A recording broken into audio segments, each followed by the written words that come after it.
Well, finally, a little bit of good news for justice as it appears. Any updates? Will Raja Jackson be arrested from what you're hearing? Yeah, there's not a doubt in my mind. Everything's on tape. But after spending more than a week in hospital in critical care, he is now at home convalescing, according to his Facebook post on his Twitter profile. Raja Jackson is finally behind bars on September 5th, confirmed by none other than Doug Mallow. After weeks of LAPD dragging their feet and non-stop internet chaos, Raja is locked up.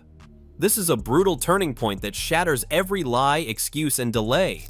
I know from a decent source that there are lawyers involved, but that was on the internet. I think it was X posted it, and then a couple other ones. Straight to jail. That's where Raja's going. There's also one thing that needs to be cleared up from last week's podcast. You were talking about the crackhead with the face paints. This isn't just another arrest in the headlines. This moment marks a complete turning point in a story that has been circling the internet like wildfire for weeks. People watched the footage. They debated the evidence. They waited for law enforcement to act. But nothing happened, at least not right away. That silence only fueled the anger online. Millions of views, countless comments, and endless theories were piling up while LAPD stayed quiet. And then, just like that, the lawsuit hit and the dominoes started to fall. He's building a solid case. Syko Stu's lawsuit wasn't just paperwork. It was the final nail that forced authorities to act. Doug had already hinted that lawyers were circling. He wasn't wrong. It's now confirmed that Stu filed directly against Raja Jackson, citing premeditated assault and damages. That single move changed the whole trajectory of this case. Where I would never in my life allow them to be in any type of danger to themselves, to their livelihood, their lives, their family's livelihood. I'm responsible for this person. I'm their coach, right? So what I was saying is that he shouldn't have a max jail sentence over this. The internet had already been buzzing with clues before it became official. Posts on X, threads on Reddit, even smaller community pages hinted that lawyers were preparing to step in, but nobody expected it to move this quickly. Once that lawsuit was filed, LAPD had no choice. Their hand was forced. They couldn't sit back any longer while the public demanded justice and while the evidence sat in plain sight on live streams. The timing says it all. Lawsuit first, arrest right after. Terrible. And someone said this to me. They go, how would you feel if that happened to your brother? And it's not hard to see why the lawsuit carried so much weight. Stu didn't just survive a brutal attack, he became the face of a fight for accountability. His recovery has been slow, and his supporters knew legal action was the only way to make sure Raja faced consequences. With his lawyer stepping in, the case went from internet chaos to courtroom reality. And from that moment, everything changed. I just went in there to stop it first, because I was kind of in shock. I saw Stu, I saw the punches, it felt like slow motion. I'm looking around, I'm looking at Stu's friends staring at me, not running in. I'm only running in. Somebody Doug and Ian used that platform to lay everything out. They broke down Raja's actions detail by detail, making it impossible for anyone to ignore what happened. And the public listened. The comments flooded in, the outrage spread like wildfire, and suddenly the story wasn't just inside the wrestling community, it was everywhere. You couldn't move me from the fucking spot. I'd run the whole fucking show. Fuck all of you. That's my friend, that's my family. That's somebody who means more to me than anything in the world. I would never let something fucking touch him. And then came the wild twist. YouTube's brand new hype feature. Nobody really knew how big of an impact it would have, but this video became a test case.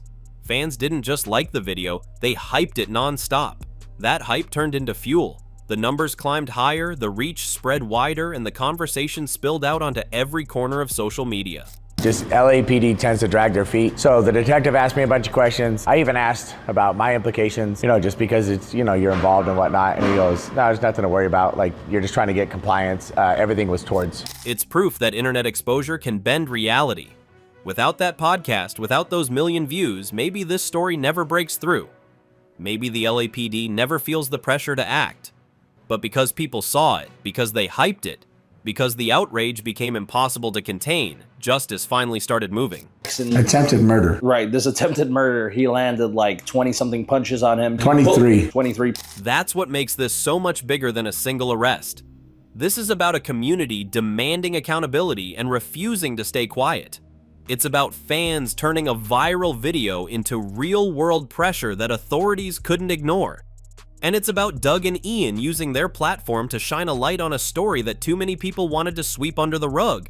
But I'm going to show you exactly why I got that wrong in a second. Okay, it turns out that it was a cattle ranch that he was a part of with Syko Stu. Okay, important note before I talk any more about this Raja Jackson. So when Doug sat down in his studio and confirmed Raja Jackson's arrest, it wasn't just breaking news, it was validation. Validation for the fans who hyped the video, validation for Stu, who is still fighting through his recovery, and validation for everyone who said from the very start, this wasn't just another fight. This was something far darker, and it demanded consequences. Now, with Raja sitting in custody and Stu's lawsuit officially on the table, the story shifts into a whole new chapter. The waiting is over. The speculation is done. What comes next is going to play out in a courtroom, not just on a live stream. Now, here's where things get even crazier. Because while the internet was blowing up with theories and anger, Doug was actually on the phone with LAPD detectives. Yeah, real detectives. And according to Doug, they weren't just casually chatting, they were grilling him. They wanted to know every little thing, what certain phrases meant, what certain conversations implied. They were basically picking through the footage like detectives in a crime show, only this wasn't Hollywood, this was real life. He was given CPR. He was choking on his fucking blood. The paramedics came. I rolled out. Once I realized that my fucking blood was leaking because he caught me right in the... And you could tell they were zeroing in on one thing, premeditation. Was this just a fight that got out of hand? Or was Raja planning something way darker from the start? That's the puzzle the detectives were trying to solve, and they wanted Doug's help putting the pieces together. I'm gonna need more than my back. He kept punching him while 22 times. Well, here's the question. Let's say those guys didn't pull him off. Then what? He would have killed him. Now, while all of this was happening, Doug had his own worry. Wait a second. Am I in trouble here? After all, his face is in the videos, he's in the room, he's the one who broke things up. You can imagine what's running through his mind. Nobody wants to be the guy who tries to stop a crime but ends up handcuffed next to the criminal. But the detectives reassured him quickly. They told him flat out, "You're good. You were trying to get compliance. You're not the target here." Translation: relax, Doug. We're after Raja, not you. But even with all this reassurance, one thing was clear. LAPD wasn't moving fast. They were dragging their feet, and Doug knew it. He even compared it to the Wes Watson case in Miami. If you don't know that story, Watson literally beat up a 7-foot monster earlier this year and somehow didn't get arrested on the spot. It took months before Miami authorities acted. Months. And that's Miami, where you'd think things move faster. So if Miami dragged it out, Doug figured, of course LAPD is going to move at a snail's pace. Me in itself is crazy. And honestly, that's what made Raja's arrest feel like such a miracle, because normally these cases stretch on forever. But between the lawsuit, the viral outrage, and the detectives piecing together the premeditation, it finally clicked into place. But while the detectives were busy behind the scenes, Doug had his own storm to deal with, because his interview with TMZ blew up in a way he didn't expect. Now, let's be real. If you go on TMZ, people are gonna twist your words. That's basically what they do. And that's exactly what happened. Suddenly, the internet was saying Doug went soft, that Doug didn't think Raja should even be arrested, and the rumors started snowballing. Rampage, really, dude? Stu just had all these altercations backstage? That you're sure of that? Really? The wildest one? People actually claimed Doug had been paid off by Rampage Jackson. Paid off! As if Rampage was cutting checks in the back room to make this story disappear. The idea spread like wildfire. Doug took the money, that's why he switched up. And Doug, being Doug, didn't hold back. His response? If Rampage wants to pay me off, cool, $1 million bucks, but I'm not changing my opinions. Classic Doug. He turned a wild rumor into a joke, but he also made it clear, no amount of money is changing his stance. So those were your thoughts when you did the interview. Do you still stand by that? Yeah, I wasn't trying to say that he shouldn't be sentenced at all. Like, that never left my mouth. I was saying he shouldn't have this max sentence or this heavy sentence. Like, attempted murder, what's the max on that? Like 15 years? At least, probably, if not more. And to be fair, his stance was never let Raja go free. He explained it clearly. He wanted Raja punished, but not just thrown in a cell with the max sentence. Doug thought Raja needed something more complicated, a mix of real consequences and mandatory mental health evaluation. He didn't want him to rot in prison without help, but he also didn't want him walking away scot-free. It was about balance. But of course, the internet only heard half the story and ran with it. Doctor's orders. Any type of stress that he goes through, anything that causes him sadness, anger, grief, or any of those things can actually set him back mentally. He's going to be in like this state of fog. Meanwhile, the person at the center of all of this, Syko Stu, was quietly fighting his own battle. The breaking update came this week. Stu is finally out of the hospital. That alone is a big relief, but his recovery hasn't been simple. Doctors are being extremely careful with him. They're limiting what he's told because too much stress could set him back. You can't stress that person. So depending on where he's at in recovery, they have to break it to him slowly. So if you're hearing that he doesn't know exactly what's happening, it's because that's... Remember, Stu didn't just take a hit. He suffered a serious head injury. Add in the PTSD from everything that happened and you've got a very fragile situation. Doctors know that even one emotional shock, anger, grief, stress, could derail his recovery completely. That's why they tried to control the narrative at first, telling him he just hit his head in the ring. It wasn't about lying to him forever, it was about protecting his brain while it healed. Like, just some perspective, he's 25 years old. He did a terrible thing. But of course, not everyone respected that. Reports say some unwanted visitors showed up at the hospital and even showed him things he wasn't supposed to see. Stuff that doctors specifically told the family to shield him from. And that just made things worse, because now, not only was Stu recovering physically, but he had to deal with the ugly truth of how big and messy this story had become online. But I think AJ's a bigger shit person for gassing him up to be in that fucking ring, to leading him to ruin his own fucking life, to hurt somebody that AJ also has a fucking problem with. It's heartbreaking, because the internet never shuts up. While Stu's trying to rest, trolls are out there making the most heartless videos, blowing things out of proportion, twisting narratives for clicks. And Stu doesn't even have access to his phone right now, for good reason. The last thing he needs is to scroll through hate comments or conspiracy theories. No, the point was this. So when you look at the bigger picture, it's not just about Raja's arrest, it's about detectives piecing together premeditation. It's about Doug trying to clear his name while the internet accuses him of being bribed. And it's about Stu finally out of the hospital but still in a fragile state dealing with the fallout of something he never asked for. And that's the crazy part, none of these guys asked for this storm. But once the video went viral, once the lawsuit landed, and once TMZ spun its drama, the story became bigger than any of them. And just when Doug thought the hard part was over, the internet did what the internet always does. It turned everything into a circus. The hate comments started rolling in one after another like some never-ending parade of trolls who had nothing better to do. People were accusing him of lying, of clout chasing, of making the whole thing bigger than it was. It didn't matter that the LAPD had literally just confirmed the arrest. Nah, in troll logic, Doug must be making it all up for views.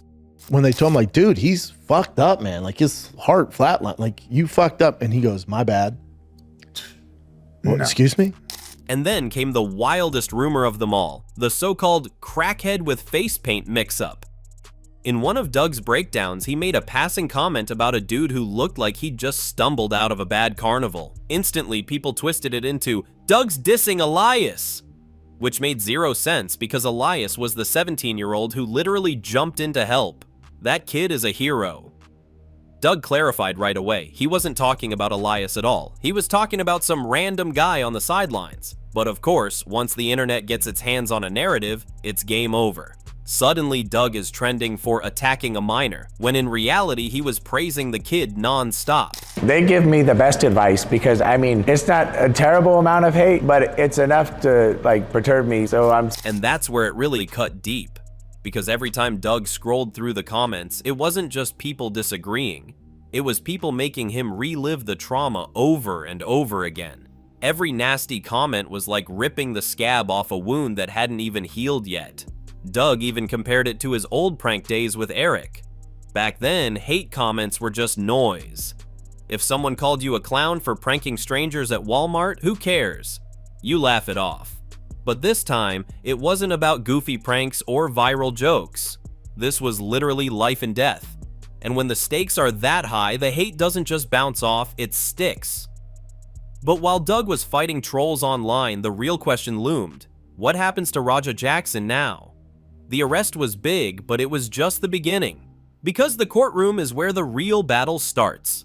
Raja isn't just facing a criminal case, he's also staring down Syko Stu's lawsuit. That's a 1-2 punch that could wreck his life completely. Jail time on one side, financial ruin on the other. The f- is wrong with you? So, do you think he wanted to continue beating up Stu? I think he would have killed him. If you didn't stop it, right? I promise you he would have killed him. Doug speculated the whole thing is going to come down to one factor: premeditation. If prosecutors can prove Raja planned this from the start, they're going to hammer him with the max. And that max, we're talking 15 plus years for attempted murder. But on the flip side, if the court believes Raja snapped in the heat of the moment, he could land a mid-level sentence with mandatory mental health evaluation. Either way, it's not looking good. The guy's future is hanging by a thread. There's a lot of negativity out there on the internet because the people suck. The internet has some of the most ruthless, heartless, most terrible people who make the most god-awful videos about tragic events, and they blow everything out of proportion. And for a man that's trying to recover with any type of trauma to his head, like I said. And here's where things get personal for Doug, because his role in exposing all of this has put him at a crossroads. On one hand, fans are calling him a hero, the guy who broke up an attack, put his own safety at risk, and forced the system to act. But on the other hand, the hate is relentless. Doug himself even said it. All I did was break up an attempted murder and post the video. Yet somehow, that's enough to make him a target. People are so chicken shit that they don't understand violence. They don't understand what's going on. They don't want to partake in anything. They weren't willing to save their friend. And that's the weight he's carrying now. Because speaking the truth in this business isn't free. It comes with a cost. Doug knows it could hurt his wrestling career in AEW, MLW, or even WWE. Companies don't always like controversy, and his name is suddenly plastered all over it. But in classic Doug fashion, he's got a backup plan. If the wrestling world decides they don't want him, he's ready to do something most people would never expect. He said it himself, "I'll just honk the horn and go back to truck driving." From the squared circle to the open road, that's Doug's way of saying he's not going to let this whole mess break him. Like this video and subscribe to the channel to get more updates on Raja and Syko feud.